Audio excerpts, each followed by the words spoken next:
Our next guest is Barry G4SJH, who is the chair of the IARU Region 1 Spectrum Regulation and Liaison Committee, and is the IARU lead on the process to try and ensure coexistence between navigation systems such as Galileo and amateur transmissions in the 23 centimetre band. Following some interference cases, the ITUR has agreed an agenda item, 9.1b, for the World Radio Conference in 2023. To prepare for the conference, the ITUR has been formally studying the topic, and it's likely that some constraints on amateur operations in the band will emerge. This presentation summarises the regulatory and technical problems, identifies the expected way forward, and the likely impact for the 23 centimetre band radio amateur users going forward. And if you have any questions or comments for Barry, just pop them onto BATC or the Zoom message, and I'll read as many as we can to Barry after his presentation. But now, welcome to CAT22, Barry. Well, thank you very much, David, and good afternoon, everybody. And thank you for the introduction there. I think you've covered most of it. So many of you hopefully will know me already as G4SJH, active in the microwave frequencies and what have you. And in addition to the work I do to help the IARU, of course, I'm also the RSGB microwave manager. But this presentation is given to you in the context of my efforts to assist the IARU principally on this topic today. And of course, secondly, thank you very much for allowing me to give the presentation today. Some of you will likely have seen this before, perhaps. I did present pretty much the same set of slides at a roundtable earlier in the year, one of the microwave group roundtables. I have presented also the slides at the Friedrichshafen ham radio event, and I also presented the same presentation pretty much at the recent EME conference, actually, in Prague in the middle of August. So, you know, it has been doing the rounds. But today, at least, you get a little bit of an update because there have been some small developments since I gave those other presentations. So, what I hope to do today is to give you a feel for a number of things which are important in this discussion. First of all, I like to, say something about the regulatory situation because that is a key element of the work and how the work might proceed and why we have to do what we have to do. And this will then cover the kind of particular difficulties that we find ourselves with in the band as the amateur service trying to coexist with these other services. Sorry, my notes are down here. And we'll look at some of the study work that is taking place because I hope that then you can get a feel for how serious the topic is being taken. And then ultimately, which is really what you want to hear, is the kind of direction of travel and what it may mean for the 23 centimeter band as we move forward. So first of all, this second slide here shows the positioning of our 23 centimeter band from 1240 to 1300 megahertz in the part of the spectrum where actually a number of the radio navigation satellite services operate. They're not just in our band, they are in bands above at 1500 megahertz. People know GPS can be found up there, for example. And they also operate in bands below the 23 centimeter band down here. And there's a number of systems. So we have principally the Galileo system shown in these blocks which have a dark blue. We have the GPS bands, L5, L2, and L1 in various parts of the spectrum, but not really in our band, although I'm told there's a small extension of the GPS spectrum here into the lower part of the 23 centimeter band. We'll see that on one of the other slides in a minute. We have the GLONASS system, which is a Russian Federation system as well. And there are some others. China has its own system. It has a system called Compass. or Beidou. I think they renamed it from Beidou to Compass. Some people use the names kind of interchangeably. And Japan also has a regional system known as QZSS. So these operate across this wide range of frequencies from about 1160 right up to 1600 megahertz in these various subbands. And you can see our 23 centimeter band is here, and a number of these, or at least two here, but yeah, two to three of these subbands kind of are in the same frequency band as ourselves here. So the issue is being looked at, as we said in the introduction, in the context of the World Radio Conference. But the technical work or the studies, well, and the regulatory situation actually, are also being considered within the CEPT arena, which is the regional telecoms organization for the European region. So they've had their own work, which was kind of been running in parallel and actually started before the work in the ITUR. But now really the preparation for the World Radio Conference is now kind of dominating the work. But of course, the CEPT work will continue along at a kind of, in the background, shall I say. And that's important because not only will we have an outcome from the World Radio Conference in some way, but we will also have a regulatory outcome within the CPT region as well. And as I hope we might touch on later, we can talk about what that might mean for us in this region. So yeah, I've mentioned the systems that are within the scope of the study, and the whole purpose of the work, which is defined very formally in an ITUR resolution, is to eventually consider any technical and operational measures to be applied to the amateur services that, well, the administrations and regulators can apply to the amateur services to ensure that the radio navigation satellite services are protected. So that ultimately is the key goal of the work, and the work in the ITU started by examining all the applications and things that we have in the band, and then has gone on to do these technical studies that we'll see a little bit about later on, and eventually these studies will inform this process to decide what measures might be needed to protect the RNSS services. So just to touch on the regulatory status first of all, because this is actually at the center of why this is being studied and discussed. So the band 1240 to 1300 megahertz is allocated to the radio navigation satellite service on a primary basis across all the three regions of the world. The world is in three regions as far as the RTUR is concerned. We are in region 1, which is essentially kind of Europe and Africa. Region 2 are the Americas, and region 3 is the Asia Pacific areas. And the tables in the radio regulations of frequency allocation are split into those three regions. So you can have one service in one region and a different service in another region. You can even have a different status for the services across different regions as well. But in this case, the radio navigation satellite service has a primary allocation across all three regions. And it's not the only service that has this. Actually, in the band also, as we well know, radio location or radar systems are also a primary service within the band. We know that in the UK because we coordinate with them when we request licenses for sort of repeater installations and things like that.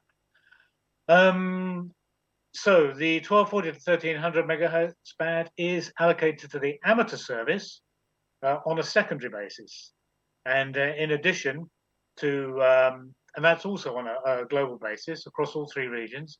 And in addition, we have a portion 1260 to 1270 megahertz, which is also allocated by a footnote in the radio regulations. This means it's not in the direct, let me say, tables of allocations, but there is a footnote which says that in this 1260 to 1270, the amateur satellite service can also operate Earth to space direction only. but that is also effectively on a secondary basis because it shouldn't cause any interference. And this primary and secondary basis for the allocations is what is at the center of why we have this kind of problem that we are faced with today. Because if you look in the radio regulations articles, you can see at the bottom of the slide there, these are the direct articles 529 to 531.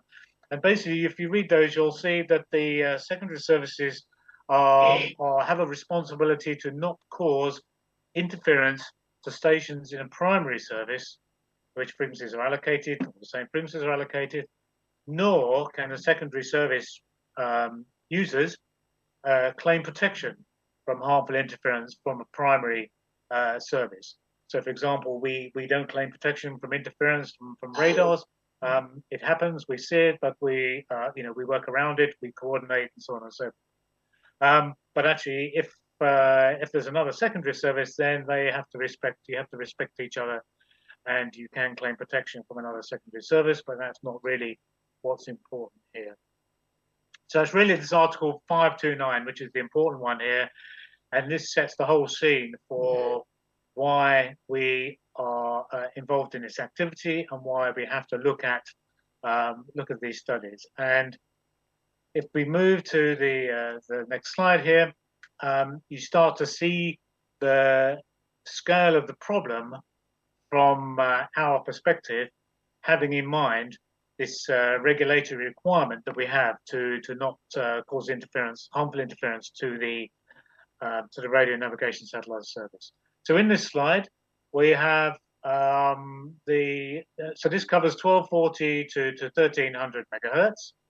At the top here, the blue blocks here represent the frequency ranges that are occupied by a number of the radio navigation satellite systems. So we see the Galileo block here, which is also co-frequency with the QZSS system, and a slightly different frequencies for the bottom and the top of the band, but to all intents and purposes, they are pretty much co-frequency.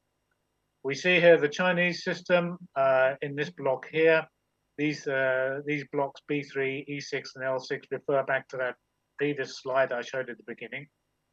So the compass system, the Chinese system, sits here between these frequencies here, 1256 to 1280. And then here we have the Russian system, the GLONASS system, actually goes right down to 1237, so that's at the bottom of our band, but it comes up to 1255. And then there's this small piece of the GPS system that creeps in to the bottom of the band up to just under 1243 megahertz, but goes down to 1210 megahertz, which again is below our band, of course. And then below this, we have a summary of the IARU amateur service band plans that we have across the regions 1, 2, and 3. As you may be aware, we operate our amateur services on the same regional basis, shall I say, as the ITU when it comes to dealing with regulations and things like that. So regions 1, 2, and 3 are the same regions as the I2R regions that I spoke of earlier.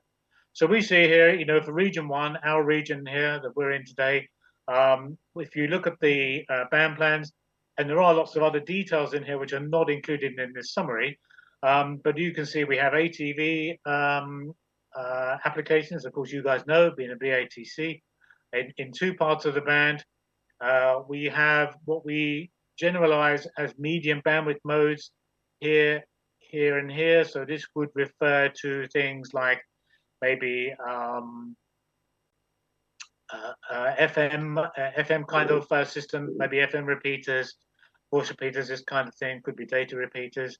Then we have our narrowband modes here, which are well known, above 1296, between 1296 and 1297. This block here shows the satellite uplink block that I spoke of earlier. And then we have the similar summaries of the band plans for the other regions. And you can see from this that actually, in reality, our band plan in region 1 is, should we say, quite somewhat more developed than the band plan certainly in for region 3, where there's not very so much detail defined for the use of the band in their region. So I guess people, they work on a kind of more of a national basis, I suppose. So this shows you the thing that this really tries to show is really how much of this range from 1240 to 1300 is being occupied by the radio navigation satellite service.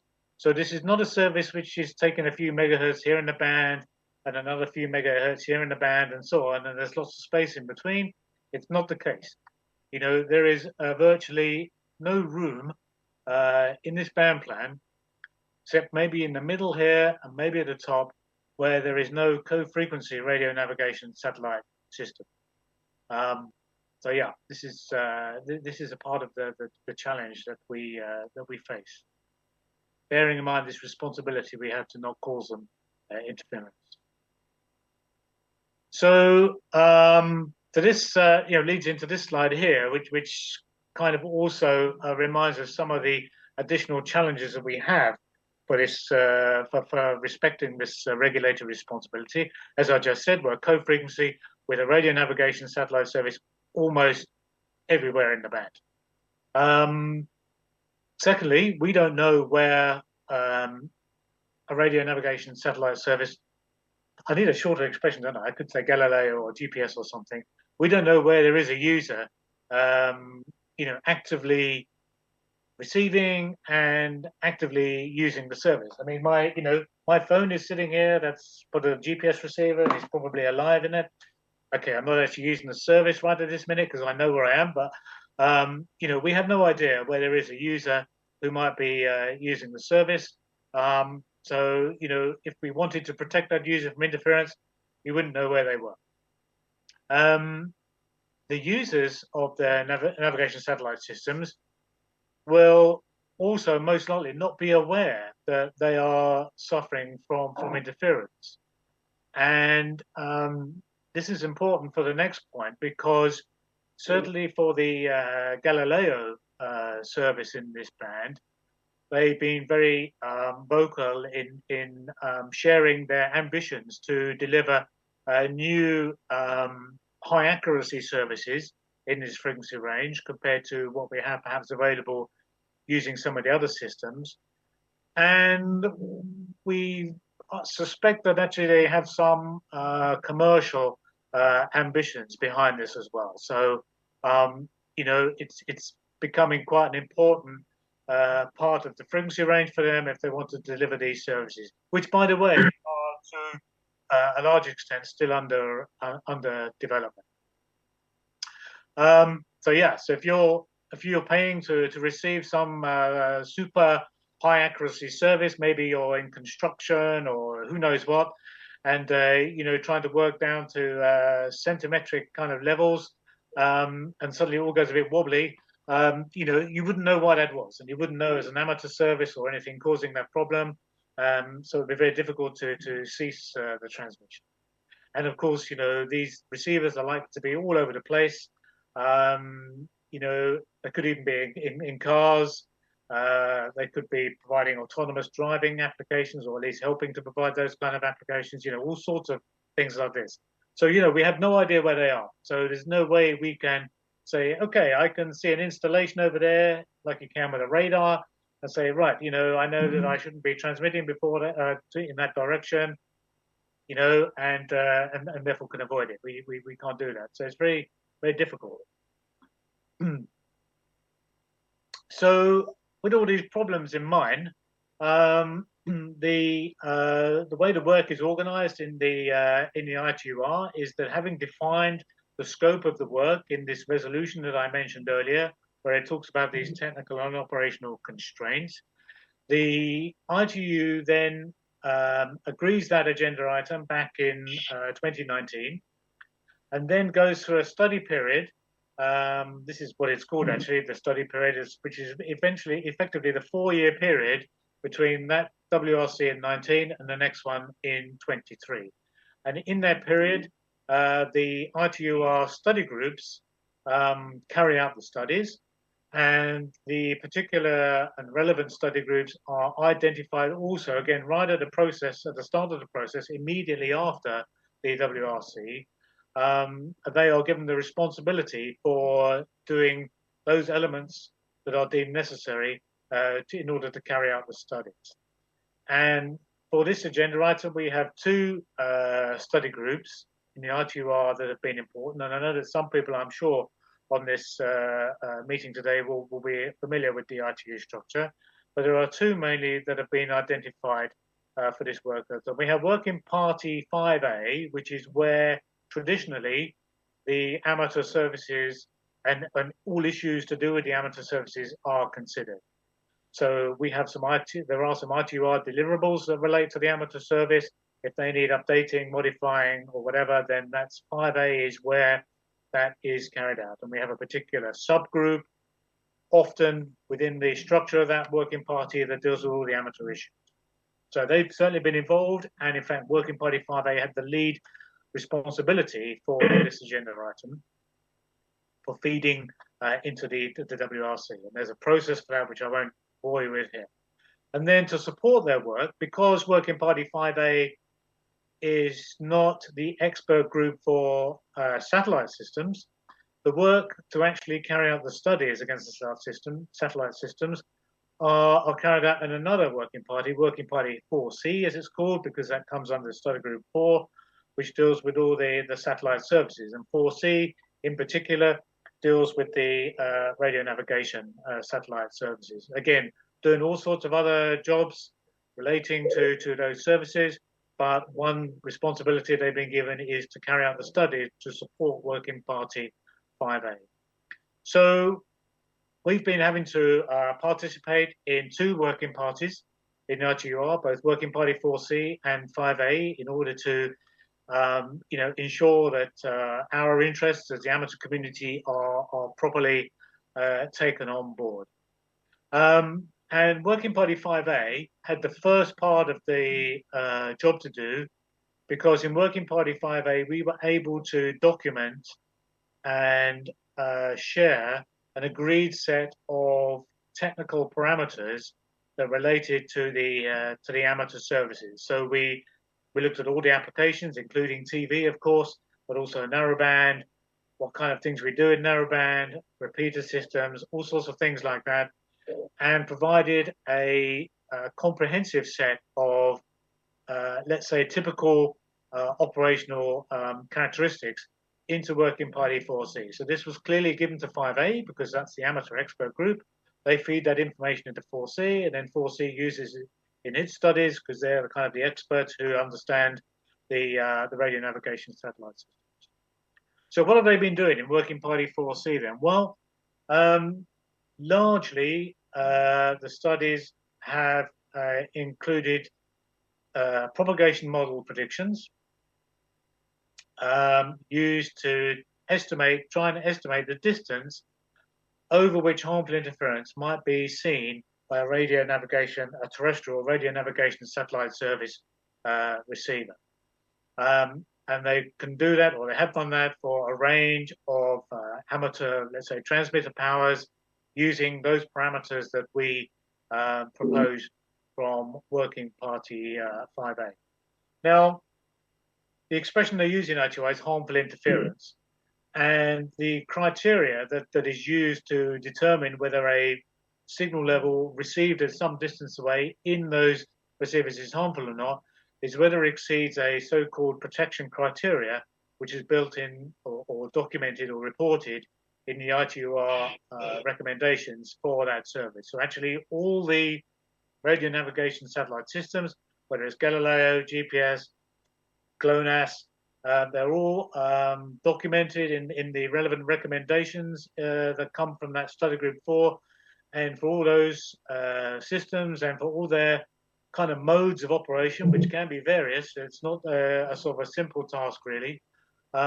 They have these receiver levels, which they deem are the maximum level of interference or signal that the receiver could be seeing before it's deemed to be causing harm to their system. And if we look at this for the Galileo system, and I will focus a little bit on Galileo because that's probably received the most attention. We can see in the appropriate recommendation, which is ITUR M1902, that they have a protection criteria of neg 134 dBW for narrowband emissions, and they are those that are less than 128 kilohertz in bandwidth. And then they have a criteria of neg 140.5 dBW per megahertz, so a spectral density for wideband emissions deemed to be greater than 1 megahertz. So obviously you can see that as the BATC, a lot of your members would be operating systems that would fall into the wideband criteria. When I talked to the EME guys, they had a slightly different perspective on that, as you can imagine. So these are the levels which are deemed to be important to ensure that interference doesn't occur. And I need to speed up a little bit, actually. So they've been assessing these estimates from propagation models against these criteria. By the way, neg 134 dBW, I sort of estimated to be around about a kind of S1. If you're in a narrowband receiver, we would consider it about an S1 kind of signal level, actually. So it's still quite low. In addition to these propagation model estimates, they've carried out some test programs of actual measurements of amateur transmitters against radio navigation satellite system receivers. Actually, they used Galileo receivers to try and see whether there's some differences between how different modes of operation in the amateur world could impact the receivers in a different way. And then finally, they had, unfortunately for us, a couple of interference cases which are documented. One of these is historic, which also was one of the reasons this work kicked off many years ago with interference from a German TV repeater, unfortunately, into the Galileo Control Center in Germany. And another interference case that they like to continually to advertise was in Italy from one repeater, FM voice repeater station, which is unfortunately very, very close to the European Commission's Joint Research Center in northern Italy. So they could very easily see the signals from this repeater. So that is kind of the three areas of the studies. If we look at the propagation model estimates, this slide gives you a little feel for the typical results that we see. If you wanted to look into the report, you would see these plots and figures in there. I don't propose to go into any of these in great detail, but just to point out some kind of interesting facts. So you can see here they were formed mainly by France, actually using the Galileo, and the Chinese folks also got in on the act with studies against their compass systems. So if we look at this plot here, for example, this sort of shows 1260 actually to 1300 because this is the Galileo range, and they've used a whole range of power levels from 1 milliwatts up to 300 watts, and assessed the maximum distance that criteria I talked about could be exceeded according to the propagation model, which, by the way, is a statistical result as well. And just to draw attention to the fact that actually up here we take this top level at 300 watts. So in these areas they've assumed a narrowband system. Of course, we know that actually most of our narrowband activities take place here, but if you were to take place in the rest of the band, you can see a distance of around about, 16 kilometers. So, on main beam, something like 16 kilometers away, you could expect that perhaps one of these small receivers would see some signals. If you take the wideband case, so ATV case, for example, and you have the same power levels, then it's just slightly higher. But again, it's somewhat less than 20 kilometers. So it's not the end of the world, but it's still quite some kind of distance. So yeah, this gives you a feel for the kind of scale of the problem we're looking at. They also have results that are done with a 360-degree kind of basis around an antenna. And of course, as you could imagine, it follows a kind of antenna pattern shape. And in here you can see the red line is the way the criteria is exceeded. I think there were some slightly different criteria in the propagation model, so the distance here is slightly different. But in this case, it talks about 26 kilometers sort of on the main beam in this particular case. So you get a feel there's a lot of these results in the studies, and these are being used to make some judgment about the potential for interference. If we look at the measurement campaigns, so this is where I said they've taken some amateur equipment or maybe simulated amateur signals and thrown them into a chamber, an anechoic chamber, where there are a number of radio navigation satellite receivers. Again, naturally, these were all Galileo receivers from 3 manufacturers. And then they've thrown more signals, narrowband FM, digital signals like B-Star in this case, and also television DVB-T2 signals towards those receivers. They've moved the frequencies of the amateur signals around relative to the center frequency of the Galileo frequency block. By the way, the Galileo signal in this band across that whole 40 megahertz is a like a sine x over x kind of spectrum. I think the main lobe is about 10 megahertz wide, and then there are side lobes in that spectrum. So it does occupy the whole band. So the idea here was to see whether there is any advantage to having amateur signals in one part of the band or the other, relative to if they operate on the center frequency. If you remember that diagram with the band plans, we know that unfortunately the ATV block, if you like, goes right across the middle of the Galileo signal there. So they measured the impact of DVB T2 signals with a narrower bandwidth or a wider bandwidth, and they also looked at different narrowband emissions as well. Actually, in this study, there's no single sideband kind of signal, which was something we pointed out, but that's never been corrected, unfortunately. But yeah, quite an extensive program. And actually, we were lucky to be able to visit the location of the Joint Research Council of the European Commission, which, as I say, is down in Italy. And this is a proper setup. They have a huge anechoic chamber. The only thing I would say would be critical of is actually they have their radio navigation satellite service receivers on a 25-meter mast, which is a little bit perhaps not typical. Because they're living in amongst a whole load of trees there. So they need to be able to see the satellites to do their test. So that's one measurement campaign, and we'll just touch on the results of that. Oh, okay, yes, in the next slide. So again, this is just a small summary of the results. And again, we're looking at one of those receivers. There were 3, if you remember. This is receiver C. What were the characteristics of receiver C? I think they had a different bandwidth. Oh, yes, at the bottom here, receiver A had a narrower bandwidth of only 30 megahertz, whereas B and C were 40 megahertz. And you can actually see some differences as a result of that, as you might imagine. If you go to the edges of the band, then clearly receiver A was much better. And you can see that in this text here, the benefit of moving the signal from the center.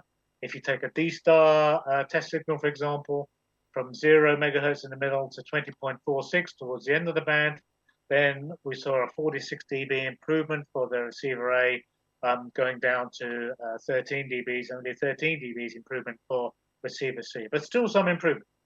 So that's kind of interesting. So in general, there was more robustness from the radio navigation satellite receivers to signals that were more offset from the center frequency. But there was a lower tolerance to wideband interference, especially when the emission is close to the E6 center frequency. And I'm just checking my time again, so let's move on. In Germany, they did a very similar campaign. Let's not spend too long here. It's very similar. Again, they had a bunch of amateur kind of simulators here. I had some RNSS receivers set up here with measuring equipment. they identified a huge range of different signals to do tests with. As you can see here, they grouped them into narrowband systems, medium bandwidth, wider bandwidth, and then much wider bandwidth for amateur TV. And again, they picked frequencies that were consistent with our band plan, our use of the band, and the E6 center frequency. Again, the objective was pretty much the same, to understand whether there could be any benefit in moving elsewhere in the band. And I wouldn't dare to try and go into the detail of these plots, but basically they show an improving situation if signals move to the right. So clearly they found the worst case occurs with the center frequency. And again, frequency separation yields significantly higher tolerance to interference signals. And they also investigated a technology, a device known as an interference suppression unit, which was something that you could bolt in front of the receiver as part of the receiver system, which had the ability to recognize interference signals and well, ignore them or blank them out or somehow deal with them to make them less of a problem for the receivers. And these were more effective for narrowband signals. Oops, sorry about that. For narrowband signals, but not so effective for the TV signal. But again, what's important is there seems to be some scope to improve the situation, but again, it doesn't completely remove the possibilities for interference to occur. But anyway, major measurement programs. If we look at the interference cases, this is the one in Italy that I talked about. That ISPRA is down here by this lake. Sorry, the JRC is down here by this lake. The Italian repeater station is here on the hill, 400 meters above the surrounding terrain. It's only 15 kilometers. So you can see a huge spike on their response here at about 1297 something, which, well, in my opinion, I think it was probably causing their front ends to be to go into saturation. But yeah, this was giving them some problems. So it's very difficult to be in a situation where you can say, well, interference won't really occur, because they just say, well, look at this, So yeah, this was a bit challenging. Anyway, so what does it mean for us? What does it mean for us? This is what you really want to know. The first important thing to note is that removing the allocation is outside the scope of the work item. As defined in the resolution, very clearly says removal of the allocation is not a solution that can be considered. So that's beyond the scope of the work. So there will be an amateur allocation still, 1240 to 1300 megahertz. But I suppose the issue is, well, really then we'll have a situation where we may not be able to use the whole of that allocation in a way that we have perhaps up to now. And I think you can see that there's the possibility growing for the potential constraints on large parts of the band, in fact, for amateur satellite operation. I think it's fairly obvious from what you've heard so far. To deal with this, the Working Party 5A, the one I said is responsible for the deliverables related to the amateur service, is developing a recommendation. And that's the vehicle that will contain these measures, this guidance, if you like, for administrations on the measures, both technical and operational, that can help to protect the radio navigation satellite system. And this approach is supported actually by the regulators in CPT, who see this as a good way to build a solution for addressing the agenda item in terms of the WRC. And as I mentioned earlier, there is a CPT thread to the work, and it's quite likely that ultimately CPT will mirror that guidance in its own deliverables within the CPT framework when they harmonize the use of the band for radio navigation satellite services. The fly in the ointment for us is that actually the European Union has the ability to deliver or to publish a regulatory decision, an EC decision for the EU countries, which means that guidance can be pretty much mandatory. So they can require the EU member states to implement that guidance in their national rules, which means it would impact, licenses in those countries.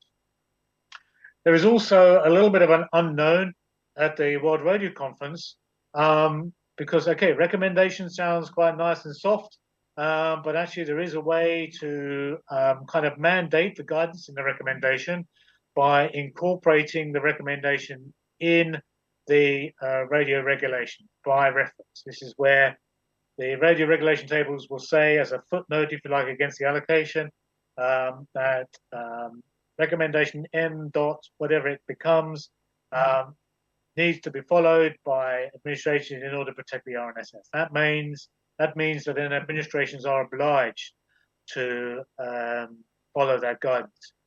So this is a development we're looking at very closely, and there could also be the potential for a so-called World Radio Conference resolution, which would say that the conference resolved that that the RNSS will be protected by following this guidance for the amateur service and so on. So there are these ways that can make it a little bit more less fluffy than just a recommendation for us. But that discussion is still to be had. Again, to give you a flavor of the proposals on a consideration, and I absolutely stress, please, none of these proposals are agreed at this time, but I share them because they're on the table at least. And of course, as the IARU are working very hard on this aspect right now, in fact, building our own proposals to put forward into the next meeting that will deal with these, which is actually in the middle of November coming up. So the guidance really contains three elements: frequency separation, kind of obvious that's going to come; power level restrictions, again, something obvious really; and excluding some applications from certain parts of the band.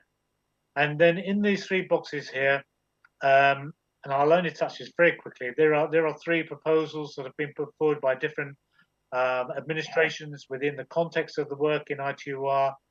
These are proposals only at this stage, but you can see they are saying, for example, higher narrowband operations only in the top 2 megahertz of the band, allow a block in the middle here, 4 megahertz for ATV, or they don't call it ATV, they call it for broadband applications, and so on and so forth.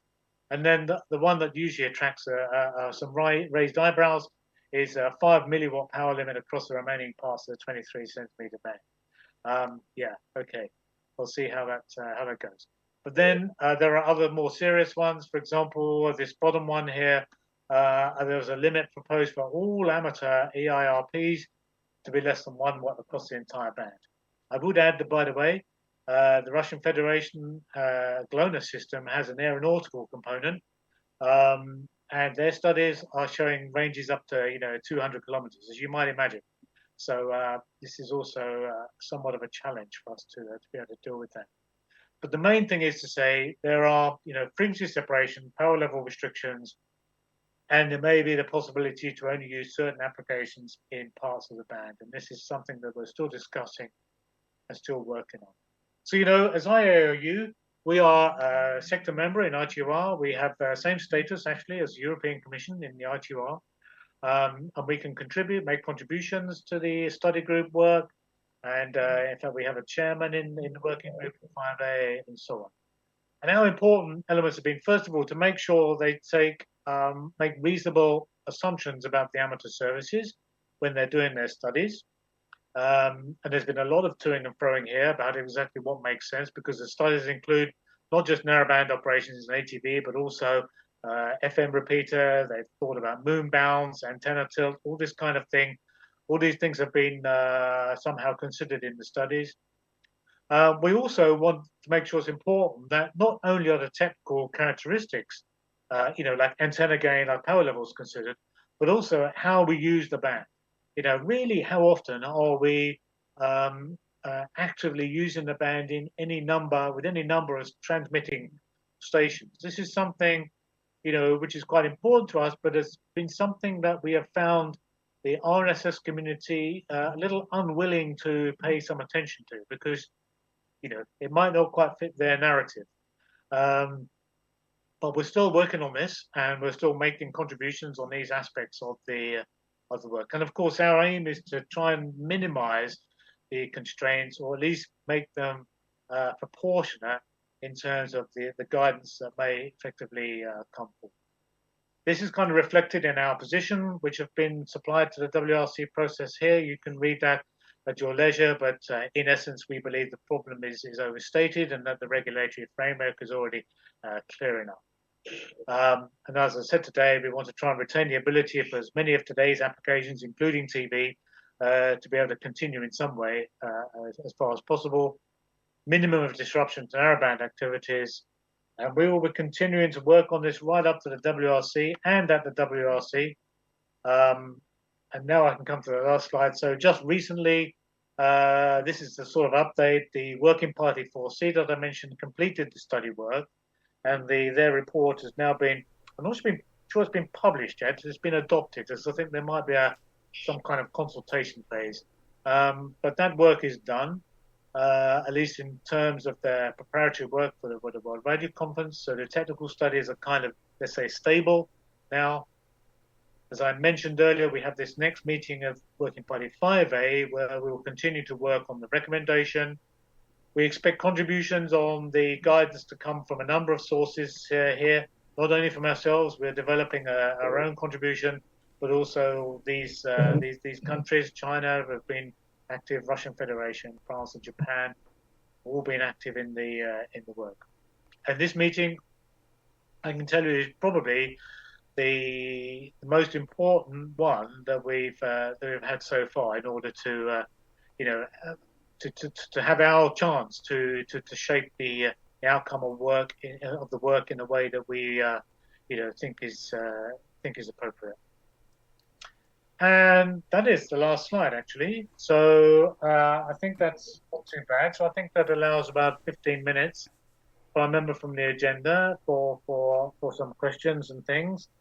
And I'm happy to see how to deal with those. I don't know what's been happening, because it's like nothing happening on my screen apart from me. No, that's okay, Barry. Yeah. Thank you very much. Yeah, I'm trying to make that a little easier for you, because we expect quite a few questions on this, and indeed we encourage you, if you haven't already done so, if you'd like to make a question or comment to Barry, please do so. And whilst I'm not trying to filter those or anything, there's a couple of people quite upset about some of the things that this might mean for our hobby, of course. But yeah, of course. I'm sure you speak for yourself, Barry, and say that you're not here to, you're not making the rules. You're just trying to make sure, as indeed in my introduction, you're trying to ensure the coexistence of both amateur and professional use. So please don't shoot the messenger, I think, and be respectful to Barry in that. But having said that, Barry's put himself up to answer questions, and we'll read as many as we can to you. So put them now onto BATC or on Zoom, and we'll get through as many as we can. We might start our next speaker just a little bit late, because we want to try and get through as many as we can, and I'll try and spread them out. Firstly, the question that I'm going to read to you is on Zoom, and it says, from what I can, this is from Paul G6MNJ, from what I see from your charts, can I assume our digital ATV repeater with output on 1316 megs and input on 1249 megs should be okay? Right, so yeah, thanks. Who was the guy? That was Paul, G6 Paul, yeah, MNJ, and the two question, frequencies, Barry, were 1316 out and 1249 in. Yeah, so okay, so this is an interesting question, because it reminds me to that, of course, in the UK we have a slightly different situation, actually, to most other countries at the moment, because we have this additional part to our allocation, which is identified for us on a national basis above 1300 megahertz, 1300 to 1325, 25 or 50, I forgot now, up to 1325, but outside the scope of the studies, which are the top of those is 1300. So for sure, anything at the moment that we have going on in the UK above 1300 is not affected by the outcome of this work. So as far as the output frequency is concerned, it would seem to be, um, not likely to be affected directly by this work. But of course, the input might be at 1249. Um, this depends a little bit on the outcome of the negotiations, basically, that we will, enter into, in particular, to try and retain some part of the band for ATV transmitters. As the work has shown, it's quite clear that the Galileo system, for example, is much less robust towards a broader band interferer than it is towards the narrowband interferers. So I think it's quite clear to say there's an expectation that probably operation of a wideband ATV system at any appreciable power level is quite likely to be difficult or challenging anywhere across the whole Galileo range. Maybe I can just jump back to that slide if I might, just to number 2, because that's the picture. I don't know if it's on the screen. Yeah, we've got it on there now. Thanks. Yeah, so I think 12. So 1249 is down here somewhere.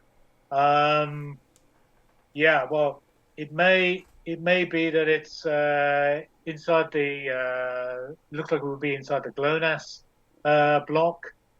Yeah, so it's difficult to be absolutely sure because we don't quite know how things will pan out. There is another issue here, of course, and that is that within the CPT there are some questions about whether CPT should be worrying about GLONASS now. I think you can imagine why. So there's some uncertainty about what might happen there, but at the moment we're trying to. There is some. Let me say, how can I put it without being too positive but not negative as well? There is some thought to try and get a block in the middle here, which is wider than this gap because it's very narrow, and sort of equally shares a small bit of pain, if you like, for all the RNSS systems that'll be wide enough to allow ATV. So maybe in the end, depending on how the UK react, of course, to these steps, it might be that input frequency might have to eventually shift one day. But the output would seem to be safe, at least for the UK for the moment. Okay, thank you, Barry. I should intervene some of the obviously worries that many amateurs have, that many people appreciate all the work you're doing, as indeed I do, and thank you for that and defending our part of the hobby. If it wasn't for this, then we would just be at the bottom of the pile, wouldn't we? Now, this is from Justin G8YTZ. I'm going to summarise some of the points he's made. Autonomous driving does not require GNSS any more than a human driver does. GNSS is used for basic navigation right now, but later the AI only needs to read the road signs like we all used to do. Only systems that rely on HD mapping need this, and these systems, like GM Cruise, are not scalable. He says the Tesla FSD system just uses cameras and can work anywhere. And just to take part 2, summarise, he said GNSS antennas look at the sky, not terrestrial antennas. They just need to improve the GNSS antenna design and increase the FEC error protection on the GNSS signal. I don't know if you've got any thoughts on that. Yeah, if you like. I mean, a lot of those points are really sort of having a commentary against the potential applications of these radio navigation satellites. So service users or system builders are saying they want to, be able to provide. I mean, clearly, they're making a system, they're trying to find applications for their system, and so on and so forth. I mean, in this kind of work, as I said at the beginning, the problem. The foremost problem is a regulatory problem that we have, driven by the status of the allocations for our services in this band. I mean, we can't go into a radio navigation satellite expert group and start saying, well, of course, your autonomous vehicles will never work. You only do this, only do that. We can only go by the criteria that the service have defined to protect their systems. And of course, I mean, they could make improvements to their receivers. They could improve the side load level, for example. They could, improve the um, tolerance to interference coming, horizontally towards the receivers. But then, how do you know that they're always going to be horizontal? Exactly. And even then, you still don't know where they are. So even those receivers that will be affected, because we are co-frequency, co-located, would still be, able to potentially see some interference. I think that the studies, I mean, okay, there's a lot of. I showed those plots earlier, which showed distances up to, like, less than 20 kilometers. I mean, I think you could imagine, as an amateur, I find myself also thinking about, does this seem about right? And, I know that if I have a 100-watt narrowband signal on 23 cents, into another amateur receiver. Now, okay, that's a slightly different scenario. The signal will be very, very strong. The signal they receive, without any kind of clutter or things like that in the way, will be very, very strong. So when you think about the propagation model being probabilistic and down to the 1% of time kind of time levels, I mean, I think you could imagine, well, it might be possible that they could see this interference. And of course, the regulatory situation says that they shouldn't have to tolerate that. And that's the nub of the problem. But yeah, I mean, we've often said, well, you can't, for example, declare that your system is a safety system for autonomous driving, because that requires a different kind of category of allocation, really, if you're going to declare this to be a safety service, and probably an exclusive allocation. Sure. So yeah, so we go only on, for our work, we can only use the defined technical protection criteria. We can't really use any commentary about the types of services that they provide. But these are all, valid points. Understand. In fact, Mike Willis adds a comment here which is similar to what you said, really. Amateurs are secondary users. It doesn't matter if the interference is to the system we don't see a use for or we don't care about. It doesn't matter if we were there first. If it was a primary service and the interference is above their idea of harmful, we have to adjust to prevent it. But I guess You're here to take the balance. This is from KN2K. Could you say some more on the implications for 1296 EMA?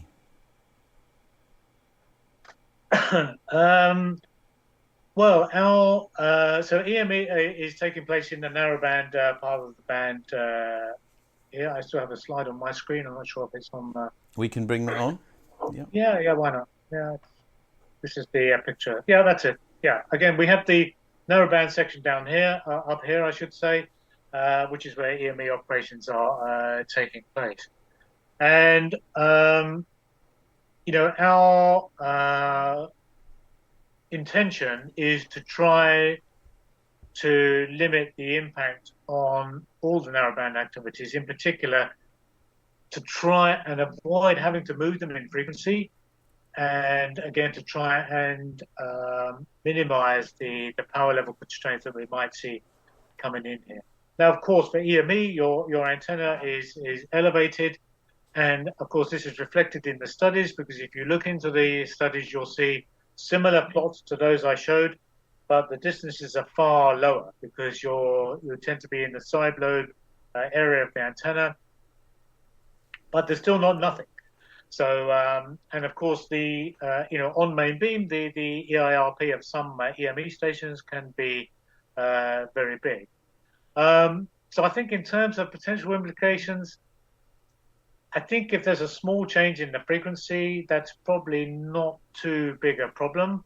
This is what I heard from the EME guys in Prague. And I think that if we can keep the power constraint to something which is, not too unreasonable for us, then I think hopefully there's still good scope for EME activity. And as I said, it's always our goal to try and maintain as many of these things as we can. But yeah, I mean, if that doesn't work, then clearly the constraints would be probably power level. And we haven't got to the end of that discussion in RTU. This is the problem now. No, okay. Thank you, Barry. Just to let everybody know, I've been in touch with our next guest presenter, and we are going to come to him a little bit later. We're going to try and get through a few more questions with you, if that's all right with you as well, Barry? Yeah, I'm fine. Okay. let me see. What about existing? This is from Mike G0LJF. What about existing CEMC regulations which apply to commercial equipment? These satellite receivers are presumably sold. Amateur repeaters may be considered not commercial, perhaps? Right. So, what is the question?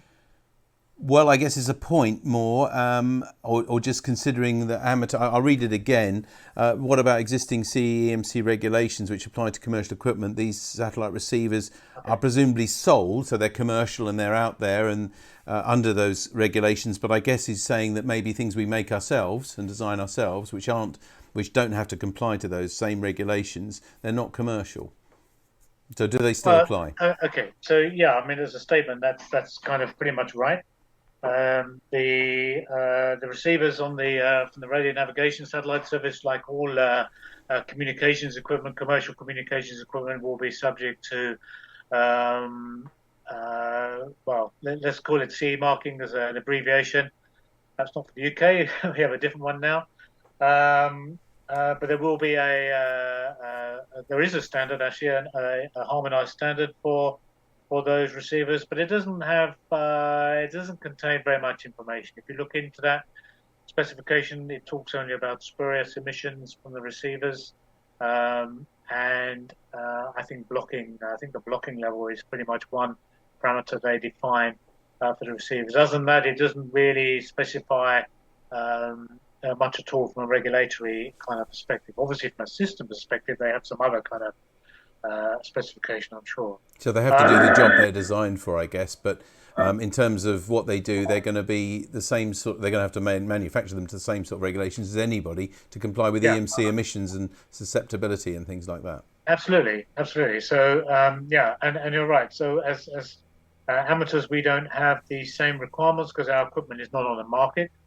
But we do still have responsibilities to ensure clean and interference-free spectrum use and all that kind of thing. So it's not really something that's coming into this discussion, I have to say.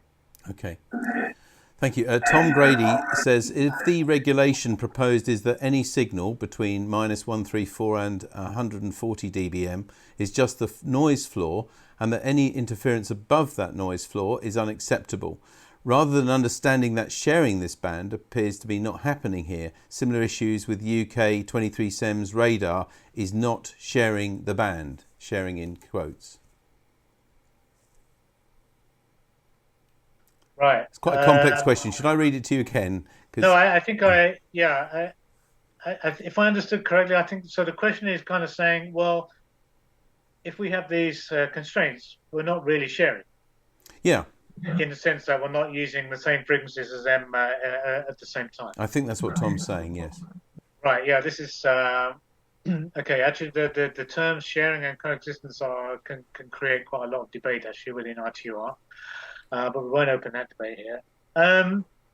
Yeah, I mean, effectively, we are trying to, let's say, it'd be better to characterize it by saying perhaps we're trying to use the same part of the spectrum.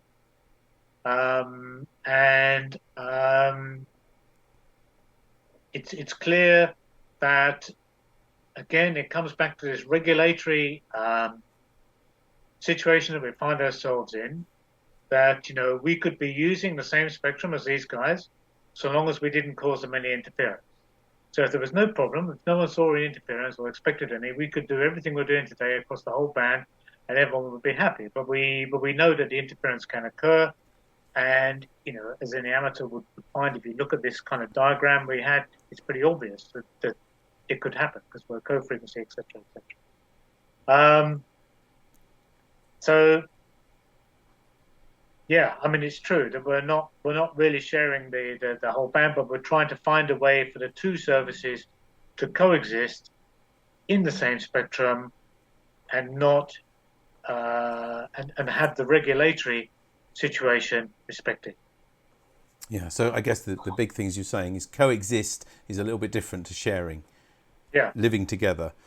Yeah. Okay. Another question now from Gareth Evans. Didn't we lose a big chunk of 9 centimetres a couple of years ago? And if so, wouldn't split band repeater would ease the continued use of 23 SEMs? Yeah. I guess he's suggesting that to you is something that you may be able to put on the table if a compromise is needed. Well, I suppose at the end of the day, it depends what we have in the as an outcome to the discussion. I think again from the TV perspective, um, I think it's quite clear that it could be quite challenging to find a block that is acceptable to everybody, that is big enough to allow reasonable uh, use of the band by TV systems. But actually, TV is not the only broadband application. We've seen some data applications that want to use bandwidths of, let's say, a megahertz or something like that, which are experimental, and the people carrying out those experiments have as much a right, I guess, to have a space in the band as anybody else. So you can see it's quite a challenge probably to find a space big enough for TV operation in the band, even though we're trying very hard to do so. But I think, yeah, if we end up with this block of 4 megahertz around the middle, I guess our feeling is that we think that this, again, it may be a little bit challenging to get it, but if we can, we think that there is still the possibility for ATV systems to develop there. Whether you could have repeaters in one band, split between one band and another, that could still be possible. There's no reason why that wouldn't be possible. And I understand there's actually some advantages in doing this. It makes some of the, I guess, implementation a little bit easier in some cases. Yeah. So yeah, there's no reason why that wouldn't be possible. And again, it depends on what we really end up with at the end of the day. Thank you. Coming on to our last 2 points now. The first one, Ian G8XZD says the typical bandwidths of the 1M and 10M for wideband operations seem very high compared to what is in use in 333 KS, for example. For example. Are the parameters being considered unrealistic? He asks. I'm not sure I quite followed all the 1M, 10M, meaning 1 megahertz, 10 megahertz. I guess so, yeah. I just don't want to assume that. My knowledge would tell me that, but it might be megabits as opposed to megahertz. So the typical bandwidth of 1M and 10M for wideband operations seem very high compared to what is used in 333 KS. So yes, probably a Ks. Oh, okay. So you're talking about the sort of reduced bandwidth of digital TV, I guess. Yes. Yeah, I mean, we've tried to, let's say, in the course of the work, and particularly in some countries in Europe, it's been noted by some of the radio navigation proponents that there are still quite a lot of FMTV systems running, and these seem to operate in bandwidths up to like 16 to 20 megahertz. And we have taken a view that says that, well, perhaps this kind of operation is really in the future not perhaps consistent with what we are being encouraged to do here in order to coexist in the band. But as far as the studies are concerned, then all these things can be studied. Obviously, it depends on what conclusion you draw from them. But we don't want to constrain ourselves too much. So in the beginning of the process, of course, we're going to try and achieve as much bandwidth as we can for wideband broadband systems. Maybe as the negotiation goes on, because as I said, it will be a compromise, and it depends to a large extent on the willingness of the RNSS community to compromise and allow the possibility for some small amount of interference, maybe in a part of their band, but hopefully in a part of the band that doesn't cause them too much grief. That compromise will be important in order for us to find these kind of solutions. So we don't want to force everybody to have a solution that forces everybody to go to super narrow, low symbol rate TV, because I understand that not everybody is kind of starting in that place, and maybe you need a few more megahertz of spectrum than just the narrowest chunk. Yes, fine, thank you. In fact, Nicholas Grundy says something similar, maybe working on a lower bandwidths would be possible. And of course, that's something that digital has enabled us to do recently. I'm going to leave the last question. I'm sorry I've missed a few of them, but we do have to move on. I'm going to leave the last question to Rob, M0DTS, who says, how do the various radar signals in the band 1272 megahertz up here affect the situation? I assume they'll have to move, he says. No, so this is I didn't really touch on the radars, did I, much, but the radar systems work under the radio location service. Excuse me, and the radio location service is also a primary service within the band. Excuse me, and they were there first, basically, which means that in effect the radio navigation guys, Galileo guys, cannot do anything to prevent those radars from operating. They're a primary service. They have every right to operate in the band, and Galileo can't expect to be protected from them. So the Galileo system has to put up with them, basically, and which is quite interesting because you know, you can imagine a radar system is quite usually occupies quite a large bandwidth, and quite often with a very, very high EIRP. But they know this is there, and this is something they've had to deal with from the start. So the Galileo folks tell us that their receivers or receiving systems can cope with the repetitive pulse nature of radar interference. And then they use this a little bit against us by saying, well, that means we already have to take some hit in this band in terms of the amount of spectrum we can use. So, you know, we really want to minimize the potential for interference that we have from the amateur service, unfortunately.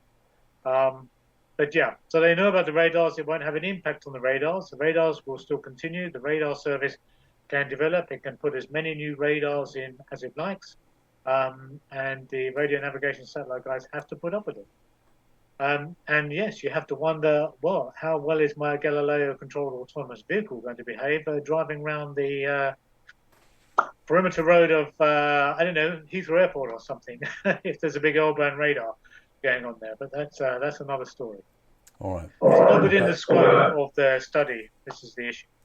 Okay, Barry, thank you very much for all of your explaining. As I mentioned at the beginning of these question answers, clearly feelings are running high, and I'm sure we all understand that. But I think I speak for everybody who say we're very grateful and for that you, as an active radio amateur on these sort of bands as well, are helping to represent our cause on the ITU. And we wish you well and thank you for all your work on that. Yeah, thank you, Dave. And let me just say, you know, it's not just me. We have a little team of guys. We have a focus team in the IARU about from all the regions, and in fact we'll be collaborating just this next week on our contribution for 5A. So yeah, so I'm the lead for the team, but you know, it's a team effort, and you know, we are really trying to fight very hard to do our best for the amateur service here and retain everything or as much as what we do today in the band to the best that we can. We can see that. Thank you ever so much, both for your talk today and your presentation today, and also for all the work that you're doing for us behind the scenes. Thank you very much. Barry, G4SJH, thank you very much.